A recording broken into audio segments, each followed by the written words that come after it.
Yeah, I know the whole concept of creating more content, it really does feel like a never-ending marathon at points. But let's talk about that beginning step of content creation, because sometimes that first step really is the hardest step. So when people come to you, and I'm sure you've had these conversations because I know I've had them, where they come to you and they say, hey, I want to create videos, but I don't know where to start. Where do you advise people to usually look towards as they're getting ready to start their social media journey? Reddit. I think that might be the first time in my life where someone has unironically suggested Reddit as the place to go. Let me explain. Reddit is still pure internet because everyone's anonymous. There's a topic and you have to stay on topic or the moderator will ban you. Yep. So you get some real hidden gems. You get really into the minds of the people because they can say whatever. It's Reddit. But that is a good place to start because a lot of people do share or overshare quite a bit about their problems. Often. You could start there. Or you could start with your favorite book if you're more of a reader, which, the table of contents is a great structure of how do you present an idea.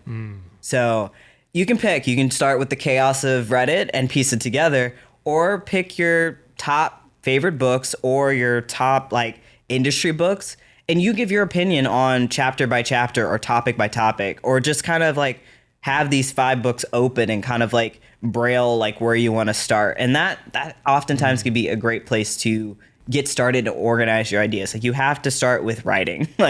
I know we're talking on camera, but this all came from writing. This came from years of journaling. This came from years of researching, reading, being on Reddit. It all had to be written down so that you could learn it, but 2, know it enough to teach it to somebody. And I think that's kind of where, if you're feeling stuck with where to begin with content, start with teaching. It could be, a life hack. It could be how to use something you bought on Amazon. Get comfortable with teaching because that is what I do as a consultant. I'm teaching people. I can't say oh yeah, I know this. No, I'm still learning. The internet can change. The internet could go out. Anything could happen where it's it's great to have good social media. Yet what if you lose that account? That happens quite a bit. People lose that account. What's the backup? How are you going to make the, cash machine flow, So I think it's good to feel comfortable with speaking on camera, feel good with making content.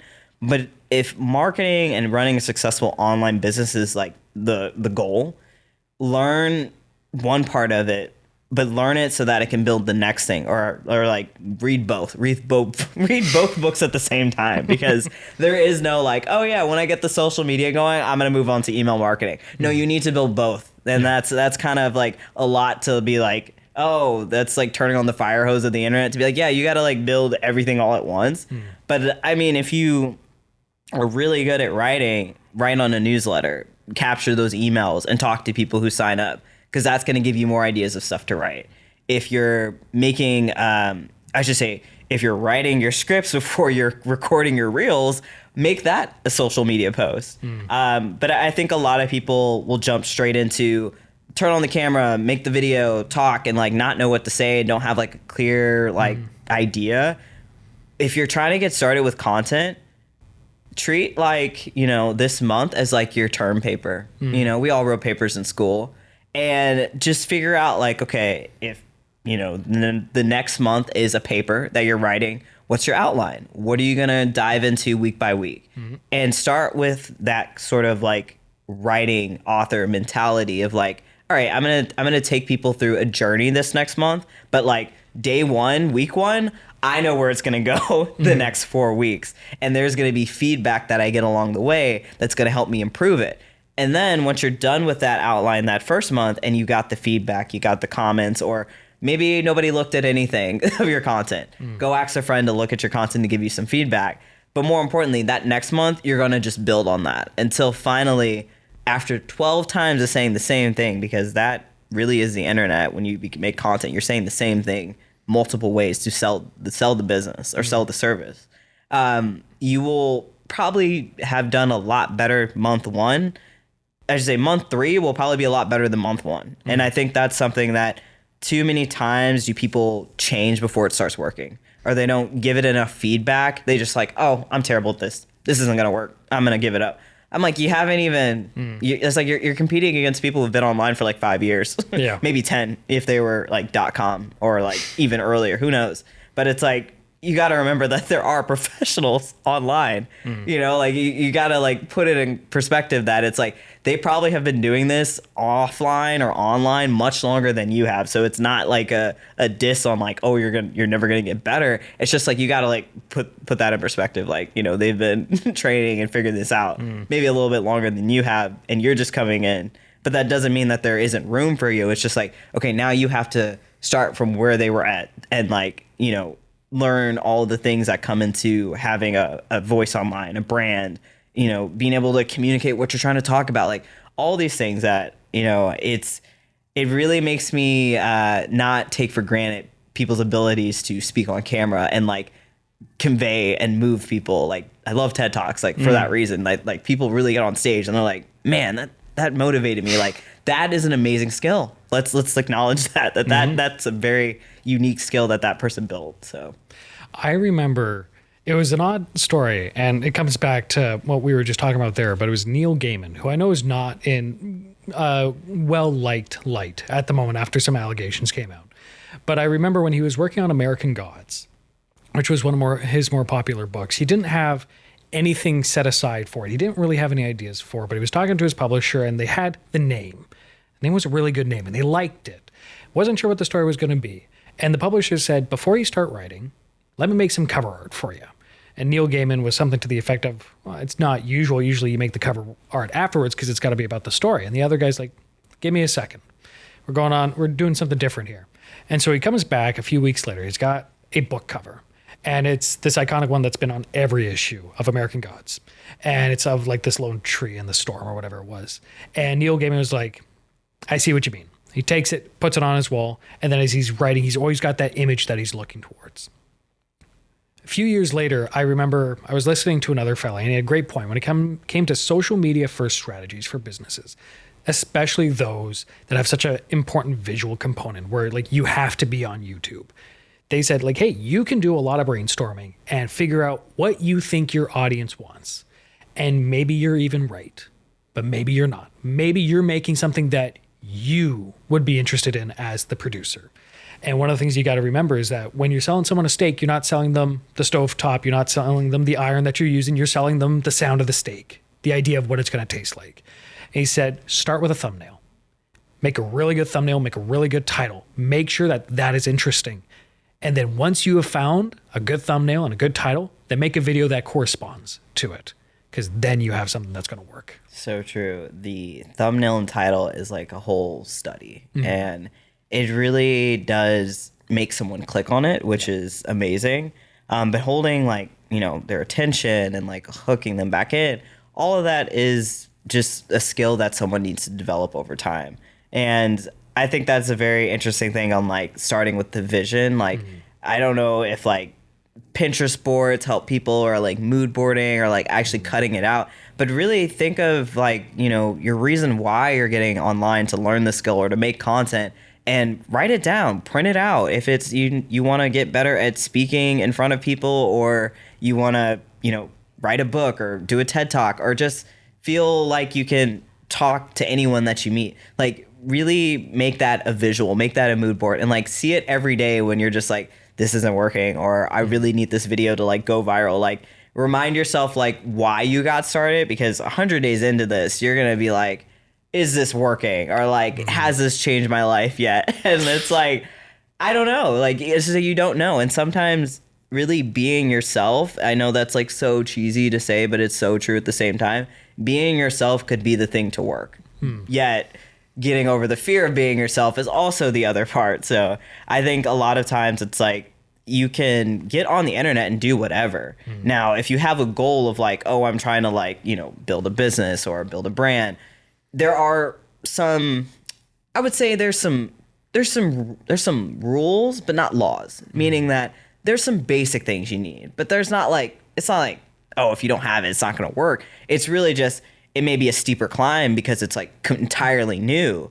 But I do think that spending the time to research what makes some people have that it factor, or like the watch, like why you watch them, like look at your YouTube history. Like, why do you watch some of the YouTubers that you watch, or like why do you consume some of the content or the TV shows that you watch? Like, there has to be a character in that visual that you can kind of like see, like, okay, I see how they like prompt a joke, or how they or the setting that they're in. Like, is it at a friend's house on a couch? Is it in a busy street? Like, that all takes into factor of like building this world. And I think a lot of times what people are trying to do when they get hung up on like, oh, I don't have the right lighting, or I'm not, in a cool house or anything, a lot of that's just world building. And that you can hire, you can go and travel, you can do that later. But the real like essence of making content is like, can you hold people's attention? Can you convey an emotion and put it into words so that people actually care? Like, that's something that is so important. Of the whole point of making content, whole point of like talking with people is like, can you share a story or experience, and it actually leaves that impact, or has them have the feeling that you want to be conveying, And I think a lot of people are starting to see how that level of openness is changing other people's lives, and it's out there for everyone in a sense. Like yeah, if you want to go overshare and be on social media and you can't delete that, go for it, Lives but forever. if that's not your thing, like, I totally get it, but it's like it's not the end of the world if you're not like that other creator, or if you're not like that other business owner. And I think that we all have to like sort of understand that journey of like, okay, how much am I going to share to get, the reward of being the most valuable in the room? And I think that's where a lot of people can start with, is like, just be valuable, like share an experience, or share what you know, or like share something that is very common knowledge, but from your perspective, and like own it, So, production question, and then we'll probably close this out. But we talked about how oftentimes in the year of our Lord, 2025, an iPhone is pretty good to start with. Yeah. What was it, 28 years later, movie that just came out as of filming this right now. I think that was all filmed on iPhone. Yeah. Crazy cool. Besides your phone, what kind of equipment should people look towards if they want to do their social media? They want to take it a bit more seriously, but they don't have the resources to bring in a consultant or a video crew. What should they be looking at buying themselves or looking to rent? True. So I'll start with like the everyday camera. If you even have like a second camera, like on a laptop or a webcam, or a friend's camera you can borrow, having a second screen is really helpful, because I'll oftentimes keep my script or all my notes on my iPhone, and I need a second phone to film, simply because like you're gonna have storage issues, or like you're gonna run out of space on your phone. Yep. You also want something that can be set at eye level, so that it looks like you're doing a thing, not just like the camera's shaky. It's like all over the place, which, there's levels to it. There's, but I think, starting with something like a GoPro, an old iPhone, the DJI Osmo 3 is great. Like, people love that. Even dads buy it. So, I mean, it's like the camera of the year. Those are great, The Osmo, not as affordable yet, it's a camera. Yeah. We got to invest somewhere. And then I think once you're kind of like at that stage of like, all right, you got another iPhone, you got another camera, it's good to go. That's where you're kind of under the, like, I would say anywhere between like 100 if you get like a GoPro like 5 or something. I think they're up to like 10 or 12, who knows. But like, you get an old GoPro, that'll keep you like under the 500 price point. So you're not getting into the interchangeable lenses. You're not on that level yet. Lenses are scary for folks. Yeah, they are. That's an investment. Like, I think I've bought lenses and rented camera bodies at one point in time, because I was just like, I need the exact lens that I want to see, but I do not want to buy the camera body. But yeah, renting gear is totally fine. And that's something where you have to rent first and use it, and then actually use it when you're actually being paid to use it. Like, don't be like me. Do not Do not rent the camera when you will need to work professionally with it. Do not. But rent it the weekend before, the day before even, okay? Just do not. Don't put that much pressure on yourself. Understand how to focus the lens with a new camera if you're renting it. I've been there. But I think cameras are tools, and like you can start by using your iPhone, using a film camera even, to start training your eye to observe light. Lighting is just the main thing. Like if you have good lighting and good audio, you are set. You're a creator now. So once you kind of master those things, like sky's the limit. Like you can buy the fanciest camera, you can buy the smallest camera, you can buy an action camera. At that point, you are, you're speaking well in front of the camera. You understand lighting. You know how to get the shots that work for you. I think that's important. And then maybe pick up like a screenplay book. Like understand how to write your screenplay of like interior shots, exterior shots, like camera movements, like really observe like good movies, understand like how movies are shot. And that can be really good to kind of train your eye on that thing. But yeah, I think another great book to have is like Building a Story Brand. I think that's like a classic. I've heard that one personal before. Brand building book, like super easy to understand. You can watch maybe a YouTube channel or watch this Donald Miller talk about like his process.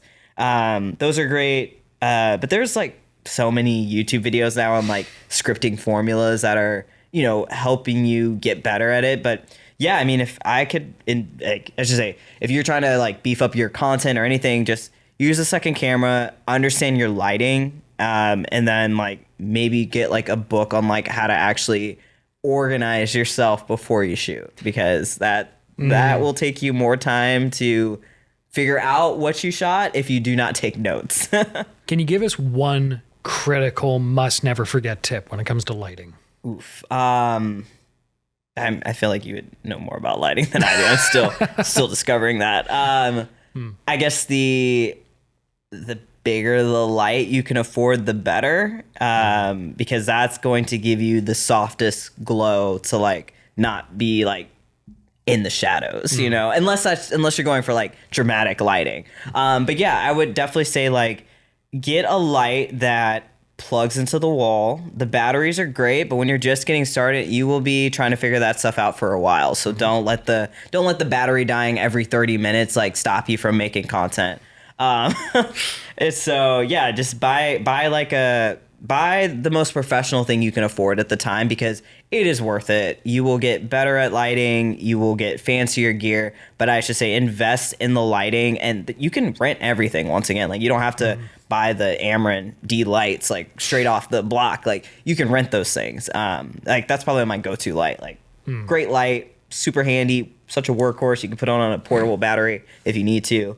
But yeah, really invest in the lighting, because once again, you can have a whole studio setup in a bedroom. Like it doesn't need to be like a whole studio. It just needs to be well lit, and like you need a good mic. But yeah, I mean, I think I started with like the iPhone little one-piece earpiece microphone. Oh, Probably sure. other one didn't even work, but that mic still did, and just sat in front of a big window. Like that's really it. Like you just have to start. Just start doing it. Yeah. Yeah, there were two things that I remember. One of which, and I learned this years ago. I wasn't even looking at video production at the time, but it was that people are actually willing to put up with a lot when it comes to visual fidelity.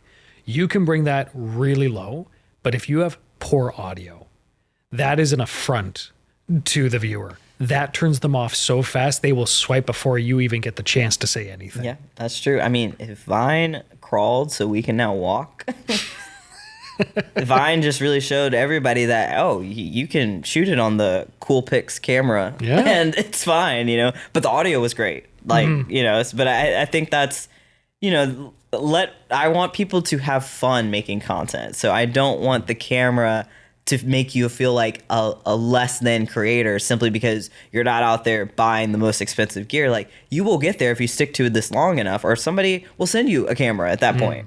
That's everybody's dream. Just have stuff sent to them. But I think the biggest thing is like really understanding your tools and pushing them to the limits. And like you can do a lot with editing and color grading. Oh, yeah. Like a lot. And now that I think Blackmagic has like the iPhone app now. Yep. It's amazing. I've always wanted the Blackmagic Ursa Mini 4K, yet I think I might just get another iPhone and rock and roll with that app because it does exactly the same thing that I would like to do with a professional cinematography camera. Yet I'm not filming commercials. I'm making videos on iPhone and putting them on social media. That is my lane. I like doing social media content. Yes, I would love to film a short film feature. Like I would love to do like the cinematography for a brand and like fashion or CPG, anything like that. But it's like, you know, for now, I'm really content with like, how do I push the capabilities of editing, color grading, and iPhone cinematography as much as I can? Because that's the tool that I have. That's the most relatable thing. If I'm teaching people, if I'm like, I'm for the people, I'm trying to like get more people making content, sharing their stories. I need to be relatable. Yeah. Having, you know, the studio, it has its time and place. Like, you know, I should say if I want to build like a at-home studio or go to a podcasting studio to film stuff, like, you know, I'll come here to you. But it's like, I do think that, especially if you're building a personal brand, it's good to have a good mix of both. And like investing in that or understanding what you need on set is also really critical if you are hiring someone. Like, like definitely understand a few things about setting a setup, because if you're hiring on someone to do it, yes, you want them to take a full responsibility on it, yet I can also spot when there's some things that you may not need. And that is something where I'm like, I want creatives to be creative.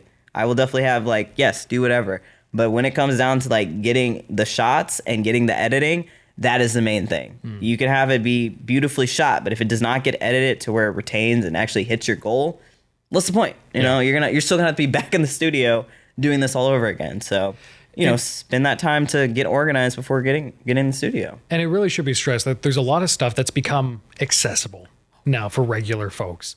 And like, yeah, you know what? If you got an office studio, because you got to put out some videos every now and then, you can get a key light, and that's all you need. Yeah. Key light does not have to be expensive. I know like our big lights right here that the cameras can't see.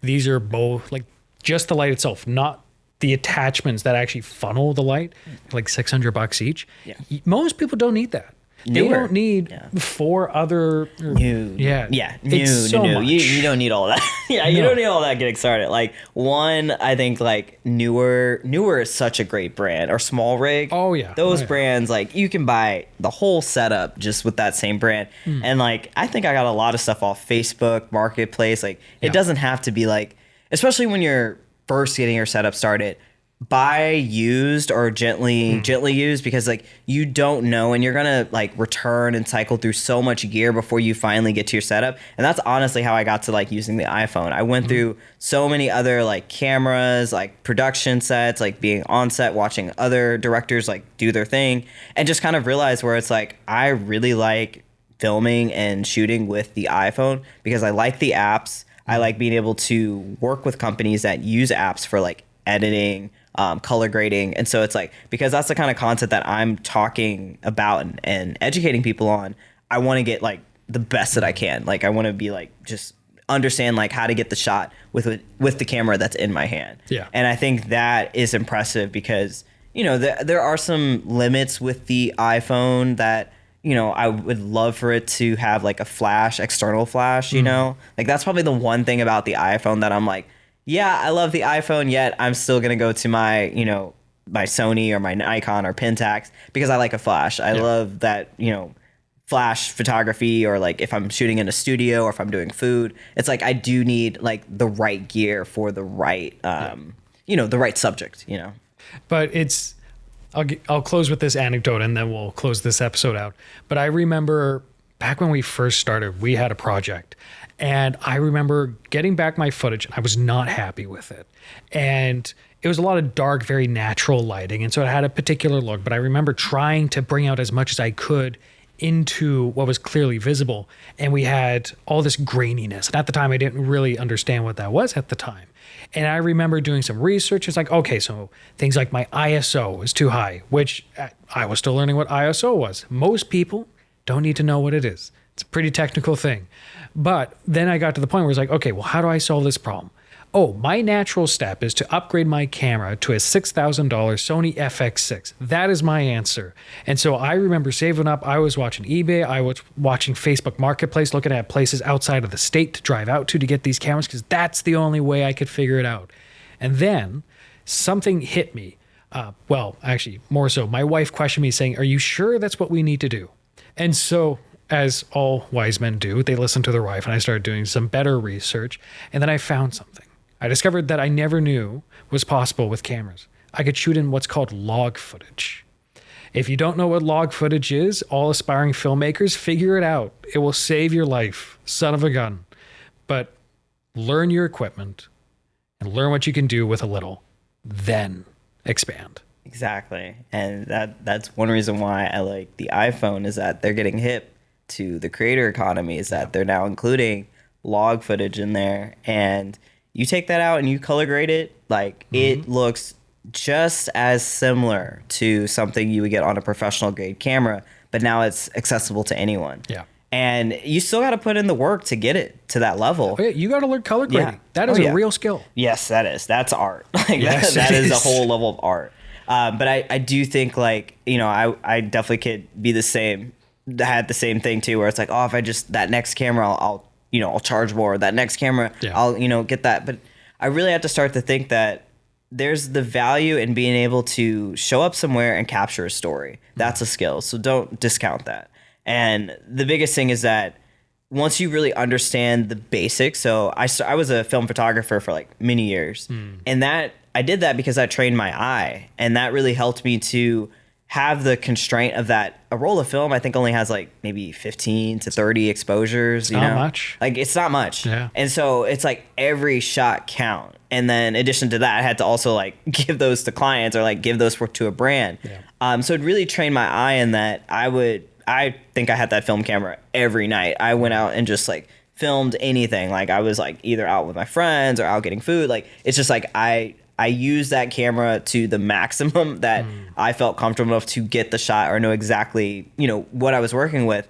And I think that's like really essential to anything that you use. Like use it enough to where you're just comfortable that it just feels natural and like getting the shot. And like I definitely can look at like my early film photography or my early behind the scenes like type of like content I was doing. It's like the stuff that, after I started using that camera a lot, it was like night and day. Like I think at that point, that's when I should say I never really like set out to be a photographer. It was more just like, I'm very outgoing. I like to hang out. I was documenting just like the people I was hanging out with.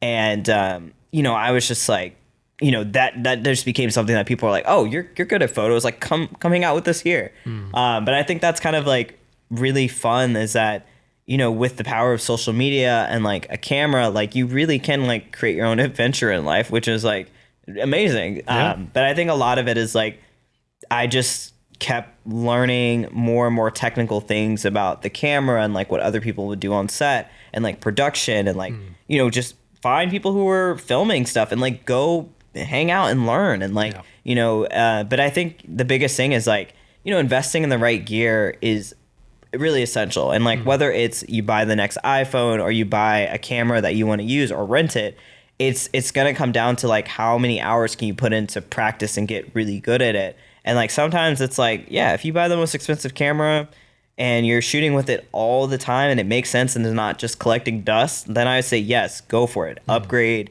buy the camera, use it.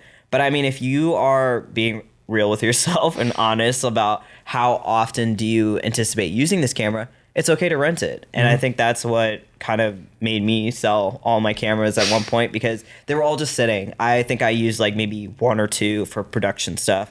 But I sold them with the intent that I want someone who wants to shoot with these cameras to buy them and to afford them and to use them and like don't let them sit. Like honestly, pick up the camera, go find any subject or go meet people and like tell stories, find stories, make them up yourself if you have to. Like that's the whole, skill that is a lifetime of developing.